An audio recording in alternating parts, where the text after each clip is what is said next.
Good afternoon. My name's Richard and this is Amber, and we're just here to talk about a decision we made due to us feeling like people were after our kids and after our family. So we decided to leave Wyoming, and where we went we're not comfortable sharing at the moment. But I will tell you that we're sorry for the lack of videos lately. I'll let her explain a little bit about that because it's mainly her account. So, while we were in the process of making this decision, my phone got super hacked. All of our email accounts, I mean, I'm telling you, every single one, and we made so many just because of getting hacked. Every single one of them got hacked, and we could not get into any of them at all. So it took us a while to start slowly getting back into all of them, and finally, and this was the last one that we were able to get into. At first I thought my children did something to it and got into it or whatever and did something, but that was not the case. We were able to regain our email for this one, and it was definitely the last one that we were able to get into. So it took us a minute, but we're back. Yeah, we were kind of worried about that too, just because of the growth in the channel, how quick it's grown, and we are extremely grateful for that. But we're in a situation to where us leaving has kind of financially crippled us. And if you're going through the things like we're going through, gang stalking, you would understand. But I hate to even do stuff like this because that's not why we're doing this channel. But any help that we could get would be greatly appreciated. Our Cash App it's on the page, right? It's on the page, yeah. It should be just right there underneath our name. Yeah, we have our two kids with us, and I feel uncomfortable asking. But like I said, anybody that's willing, that has spare funds to offer or anything like that, that'd be appreciated. But since we've left, I'll tell you this, we are states away, like plenty of states away. In every single state that we've been in, we've had police contact. Every single one. One of those states, how many times was it in one day? It five was like times in one day? Five, I think it was like 5 or 6 times in one day. We were trying to dash, and every time we would stop to get an offer or whatever, we'd be in a red zone, so we'd stop and to see if we can get an offer there. And like 2 minutes after just sitting there, maybe even less, we'd have a cop behind us. But it was when we would fix the DoorDash, because we wouldn't be able to dash, and we would fix it like we made a video about before. The moment we would fix it, within that first dash, we'd get pulled over, and then it would stop working again. So that's been hard to make money doing that. And that's gotten a little bit better. Where we're at right now, we've been able to make a little bit of money doing DoorDash. And like I said, I have my CDL, so hopefully we can find a job. I can find a job for our family here soon, but we're to the point where we're both just going to apply. And if she finds something before me, then she'll have to work for a minute while I'm waiting. But we're also thinking about homeschooling the kids instead of sticking them in public school, because we've had a lot of issues with especially Sawyer. He's had a hard time in public school, so we're leaning more towards of homeschooling, which yay me. But another thing is, we knew that this would happen. I told Amber, we've been expecting it. So I'm not saying this out of shock. I'm just telling you, we have witnessed it. That no matter where you go, you can go across the country. We're basically across the country. It's going to follow you. And quick. There's no time. Nothing changes.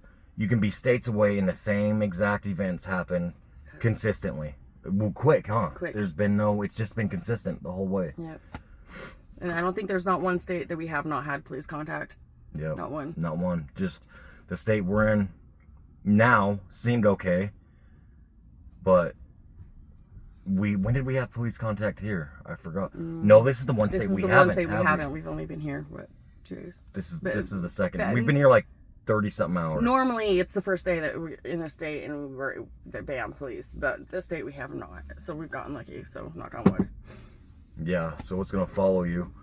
But I will share one. We've had so many spiritual experiences. But one that absolutely blew our mind and kind of messed me up is something that we saw clear as day. Oh, man. We all saw it. The kids saw it. And this was her father just passed away. When we saw this was the exact time her father passed away, because once we were back to where we could receive phone calls, her mom got a hold of her, and I'll let you tell this story because it's about your dad. So we were driving in the middle of nowhere. Oh, okay. So we stopped somewhere, and I told him I didn't feel comfortable where we were because I saw a huge shadow, like, because we were parked next to this building, and I saw a huge shadow. Hang on, watch this. Oh, dang it. Sorry, there's a cop right there. They're pulling in. Yep. Okay. Oh, they went anyway, straight. Okay. So I saw this huge shadow just go across the wall, and it looked like a human shadow. So, because I like turned over real quick, and he's like, "What's wrong?" And I was like, "I just saw a huge shadow." So he's like, "Okay, we'll move." So we moved. Because I felt eerie too. Like, I felt it. It was weird. So instead of moving, we just kept driving. And as we're driving, we see this huge, and I'm telling you that it was huge. It was a huge, and it was brighter than day, across out in the middle, like way far out in the middle of nowhere. And so I start recording it, and then it's like went away. So we're like, okay. Hold on, this is the second cop that's passed us right here, just making this video. So I stopped recording or whatever, and then I decided to try again because it came back, and I got it. I got it on camera. Because it would disappear. It would be there, and then she would go to record it, and it would stop. So like in the video, and we lost the video. But in the video, I'm like, Amber, it obviously doesn't like it, so let's stop. Well, she did it again, and I caught it. From here. And anyway, and then we get. Explain what it did. It was like a radiating. So at white first it was like a straight beam of light, and then like when I got like zoomed into it, it like turned into like orbs instead of a straight light. So we got that, whatever, and we stopped recording, and then we get out of there. I don't know if you want to explain what happened after. Okay, so we get out of there, and we didn't see this at first, but this is what messed me up, okay? We're watching it later, like a couple hours later, and she zooms in on it. And she zooms in, and I promise you, man, clear as day, you zoom into the video, there's a human walking figure with a hood on. So it has a hood on, right? And it's like this. And walking right in front of the cross. And it covers the entire cross. And as it crosses in front of the cross, it covers it. We didn't see this in the video. We had to zoom into it. But you can see when it walks in front of the cross, gets like, this is the cross. When it gets like right here, bam, it just blocked out the whole cross. And it was quick and kept going. And when I saw that, dude, the feeling I got, it messed me up, huh? Yeah, it did. It really messed him up. It was kind of scary. He scared me. Like, he was trying to tell me the story about how he felt about the whole situation. But the way he was, like, when he was telling it, like, there wasn't a bad story. It was like kind of a good story, you know what I mean? But the way when he was talking to me, his eyes would change. Like, it was scary. I didn't want to look at him when he was telling me the story. And he would tell me the story over and over and over and over and over again. And the more he told it, the more like aggressive he got about it. But he wasn't not like mad. He wasn't mad or anything towards me, but it was just more aggressive. And like the way when he would speak this story, his eyes would change, and it was scary. But when he wouldn't speak the story, he would look normal, which is crazy. I know, and it scared me, but I didn't act scared to, you know what I mean, to show him that I was scared, because he was scared. He was like tripping out about staying anywhere. And I haven't been scared. This is the fourth time I've been scared, but I haven't been scared like this in almost over a year, probably. And I'm not talking about scared of people or nothing like that. I'm talking about like a spiritual. It was crazy. And I could tell that he was not himself at all. It was scary. It was scary to me, but I didn't show that I was scared, just to keep, you know, there had to be some peace somewhere to keep us both in line.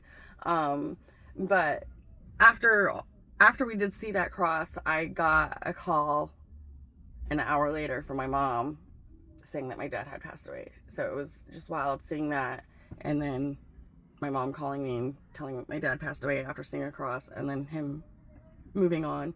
And just a little background behind that, because she might seem like non-emotional or whatever about her dad. For one, she is.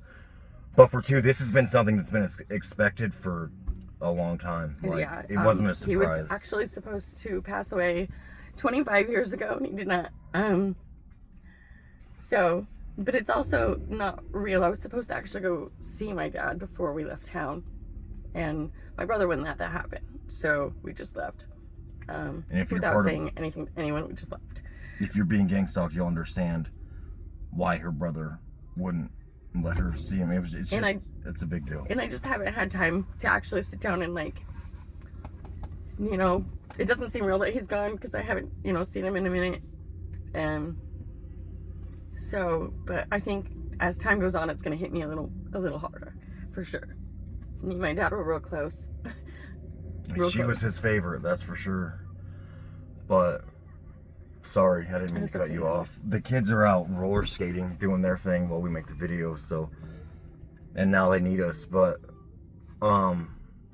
like I said, once again, sorry for the MIA. We were hacked, and we honestly got it back, what, 3 days ago?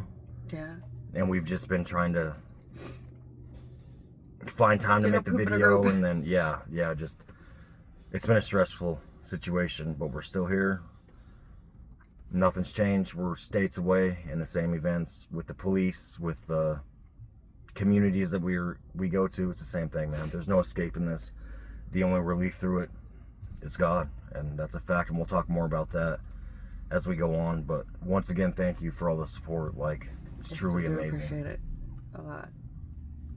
But I'll leave it at that. You have anything else to say? I don't think so. We'll come back on here. All right. Yeah, this is kind of an awkward one, but we just kind of did it randomly. But we'll come back with more, be more organized, hopefully. Or maybe we'll just be mess ups the whole time. I don't know. But we'll see you guys later.